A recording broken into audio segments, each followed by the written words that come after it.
तो 21 अगस्त की शाम आप सभी को नमस्कार। देखिए, आज रिलायंस फाइनेंशियल सर्विसेज यानी जियो फाइनेंशियल सर्विसेज की लिस्टिंग का दिन था, जो कि मच अवेटेड था। आज सुबह जब उसकी लिस्टिंग हुई और शेयर ट्रेड के लिए अवेलेबल हुआ, तो थोड़ी देर तक हल्का सा ऊपर नीचे करने के बाद जाकर के निचले सर्किट पे चिपक गया। और करीब करीब जब उस टाइम मैंने देखा था, तो बहुत सारे 1 crore 83 lakh shares selling side में खड़े थे, जिनको अपना माल बेचना था, लेकिन उसके लिए उनको बायर अवेलेबल नहीं था, क्योंकि शेयर सर्किट पे चला गया था। अब इसमें आगे क्या हो सकता है, क्या न्यूज़ फ्लोज हैं इसके अंदर, और अब आगे क्या हो सकता है, उसकी बात करेंगे। कल जो हमने एक वीडियो उसके ऊपर एक एनालिसिस की थी और एक वीडियो आपके सामने पेश की थी, उसमें हमें क्लियर कट ये लग रहा था कि बड़ा वाला रिलायंस 2520 के आसपास जाना चाहिए और ये वाला 160 के आसपास जाना चाहिए, जिससे इंडेक्स में बाकी शेयरों के लिए जगह बने। और एग्जैक्टली वैसा ही होता नजर आया। तो ये सिर्फ तजुर्बे की बात है, एक्सपीरियंस की बात है, मार्केट को देखने की बात है। इसमें कोई खास किसी इंडिविजुअल की तारीफ वाली बात नहीं है कि उसने ऐसा ऑब्जर्व कर लिया। तजुर्बे से ये चीज़ें आ जाती हैं और एक कन्विक्शन आ जाता है, बस इतनी सी बात है। और कोई इसमें खास बात है नहीं। और कई बार कन्विक्शन के बाद भी हम सही होते हैं, कई बार गलत भी होते हैं। गलत भी होना कुछ गलत नहीं होता मार्केट के अंदर, क्योंकि मार्केट तो उतार चढ़ाव के बीच ही चलता है। और मार्केट वोलेटाइल होता है, गतिमान होता है, मार्केट कभी एक जगह खड़ा नहीं होता। तो उसी गति को पहचानना, उसके उसके जो वेरिएशंस हैं उसको ऑब्जर्व करना, ये तजुर्बे से ही आता है। और हमें कुछ ऐसा ही महसूस हुआ था। चलिए, कल कल मतलब फ्राइडे को जो शेयर क्लोज हुआ था, 2556 रुपये 80 पैसे पे क्लोज हुआ था, और इसका जो डिस्कवरी प्राइस था 261 रुपये था। तो टोटल 2818 रुपये का भाव था। हमें ये समझ में आया था कि 2500, मतलब जो हमने जूम किया था कि भाई 2520 रुपये तक रिलायंस जा सकता है, बड़ा वाला रिलायंस। और जियो फाइनेंशियल हो सकता है 300 रुपये तक भी जाए खुलने के बाद, लेकिन उसके बाद उसको नीचे आ जाना चाहिए, और ये ऐसा ही होता नजर आया। अब देखिए, क्योंकि सर्किट लग गया, इसलिए वो 248 रुपये 50 पैसे के आसपास बंद हुआ। अब देखिए, 10 दिन तक ये शेयर ट्रेड टू ट्रेड में काम करेगा।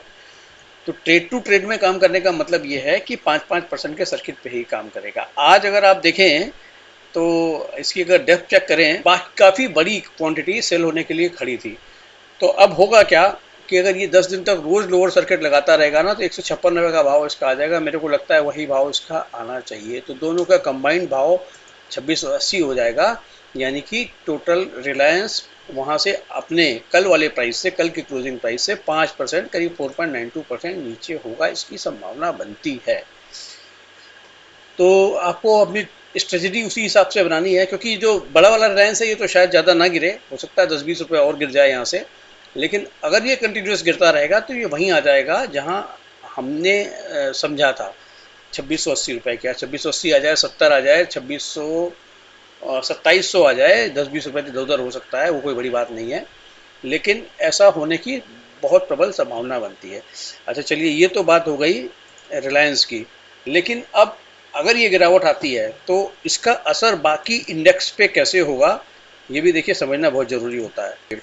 अच्छा, देखिए, जो हमने जूम कल बात की थी, वो बात ये की थी कि भाई देखो, रिलायंस को पीछे रहना चाहिए, और इसकी जगह फाइनेंशियल, दूसरे फाइनेंशियल जिसके ऊपर, जिनमें थ्रेट पैदा किया जा रहा है कि इनको बहुत बड़ा थ्रेट होगा, वो उनको आगे आना चाहिए। तो देखिए, ऊपर कौन आ गया, बजाज फाइनेंस। बजाज फाइनेंस आज के लो से 3.6% ऊपर जाकर के क्लोज किया इसने। और रिलायंस जबकि आज के लो के आसपास ही क्लोज हुआ।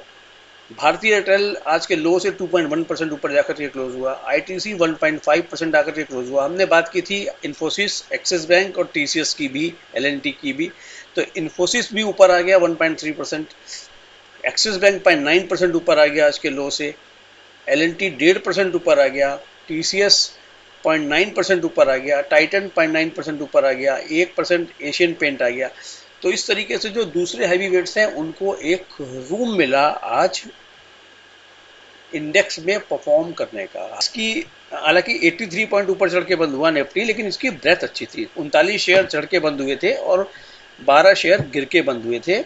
बैंक निफ्टी में भी 7 शेयर चढ़ के बंद हुए थे और 5 शेयर गिर के बंद हुए थे। देखिए बैंक निफ्टी में भी कभी जो सबसे बड़ा हैवी वेट है HDFC बैंक, थोड़ा सा स्लाइटली बैकफुट पे रहा।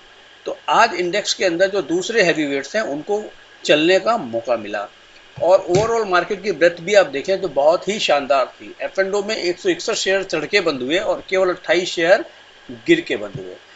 तो हालांकि डिलीवरी का कंसर्न अभी भी जरूर है। 153 शेयर ऐसे थे जिनकी डिलीवरी एवरेज से कम थी और 36 शेयर ऐसे थे जिनमें एवरेज डिलीवरी एवरेज से ज़्यादा थी। और परसेंटेज टर्म्स में बात करें तो इंडेक्स के बाहर जो गेन था वो पॉइंट, इंडेक्स से बाहर जो गेन था वो कोई खास गेन नहीं था। हालांकि ग्रीन हरे निशान में बंद हुए, लेकिन वो 0.01% का फ्लैट ही था इंडेक्स से बाहर का गेन। तो कुल मिलाकर के बाजार ठीक था, बाजार में कोई प्रॉब्लम नहीं थी। Back to Reliance. अब रिलायंस में हमें क्या करना चाहिए? देखिए हमें रिलायंस के अंदर जो ये बड़ा वाला रिलायंस है, इसमें तो 2520 का भाव है। ये अगर 2500 के आसपास आ जाता है तो मेरे ख्याल से इसमें बाइंग अपॉर्चुनिटी बनेगी आपकी। और क्योंकि Reliance industries and Jio financial services को अगर मिला करके देखेंगे तो 2680 रुपए का जो भाव हमने सोचा है वो आता हुआ दिखना चाहिए। तो अभी क्योंकि जियो फाइनेंशियल सर्विसेज तो 5-5% के हिसाब से गिरेगा तो पूरा एक साथ गिरेगा नहीं। 160 रुपए का भाव इतनी आसानी से तो उसका आने वाला है नहीं, आएगा 10 दिन के बाद। तो 10 दिन तक उसको कंपनसेट करने के लिए थोड़ा थोड़ा हो सकता है आपका बड़ा वाला रिलायंस 2 रुपए 4 रुपए गिरे या साइडवेज हो जाए। लेकिन 2480 रुपए के आसपास अगर ये आता है तो अगेन इसमें बाइंग का मौका मिलेगा आपको। तब तक ये भी स्लाइड नीचे नीचे धीरे धीरे स्लाइड हो जाएगा और हो सकता है बीच में से कोई न्यूज़ फ्लो आए और 200 रुपए के आसपास, 180-90 के आसपास आए तो इसके अंदर भी अच्छी खासी बाइंग आनी शुरू हो जाए। एक ये सिनेरियो भी हो सकता है। तो अब आपको नज़र ये रखनी है कि इन दोनों की कंबाइंड वैल्यू कहाँ जा रही है। दोनों की कंबाइंड वैल्यू कहाँ जा रही है? दोनों की कंबाइंड वैल्यू की एडजस्टमेंट आप ये मान के चलो, देखो 2720 2680 से लेकर के 2720 के बीच की रहनी चाहिए दोनों की कंबाइंड वैल्यू। आज कितनी है? आज 2520 प्लस 248 है तो कितनी हो गई? 2770। तो ये 2720 के आसपास आ जानी चाहिए। ऊपर नीचे होते होते कोई ऊपर हो जाए, कभी कभी ये बड़ा वाला रिलायंस ऊपर होगा तो धीरे धीरे वो नीचे होगा, तो कभी इसमें स्पीड थोड़ी आएगी तो उसको कंपनसेट करने के लिए वो नीचे आएगा। लेकिन आपको दोनों को मिला करके ही देखना है, तभी आप सही डिसीजन ले पाएंगे।